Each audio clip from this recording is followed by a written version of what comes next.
आदिवासी आधार मैत्री फाउंडेशनच्या वतीनं सुरगाणा तालुक्यातील पायरपाडा, हातगड व राजभवन येथील जिल्हा परिषद प्राथमिक शाळेतील 45 विद्यार्थ्यांना शैक्षणिक साहित्य वाटप करण्यात आलं. आधार मैत्री फाउंडेशनकडून 2022 पासून तालुक्यातील अनेक जिल्हा परिषद शाळांना साहित्य मोफत वाटप करण्यात येतं. आधार मैत्री फाउंडेशन तर्फे आदिवासी समाजातील प्रत्येक विद्यार्थ्यांना शिक्षणाची ज्ञानगंगा डोळ्यासमोर ठेवून आदिवासी भागातील पालकावर आर्थिक बोजा पडू नये म्हणून दरवर्षी शैक्षणिक साहित्य दिलं जात आहे. कठीण परिस्थितीतून आदिवासी समाजातील शेतकरी, मजूर, पालकवर्ग मुलांना शिक्षण देत असतात. यामुळे शैक्षणिक स्पर्धेत टिकावीत पालकांचा आर्थिक भार कमी करण्याचा प्रयत्न फाउंडेशन करत आहे. प्राथमिक शाळेतील विद्यार्थ्यांना शाळा सुरू झाल्यानंतर शैक्षणिक साहित्य दिल्यानंतर विद्यार्थी उत्साहात शाळेत जाऊन आवड निर्माण होते.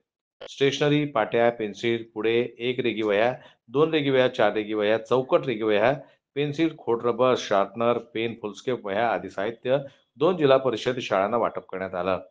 आधार मैत्री फाउंडेशन ट्रस्टचे सदस्य भागवत चौधरी, सोमनाथ पवार, परशुराम पडावी, राणा चौधरी, गणेश गायकवाड यांच्या माध्यमातून साहित्य वाटप करण्यात आलं. यावेळी जिल्हा परिषद शाळेतील शिक्षकांचं सहकार्य मिळालं.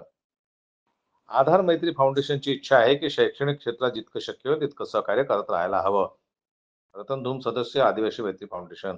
जनमत लाईव्ह न्यूज करता बोरगाव प्रतिनिधी लक्ष्मण बागुल यांची रिपोर्ट.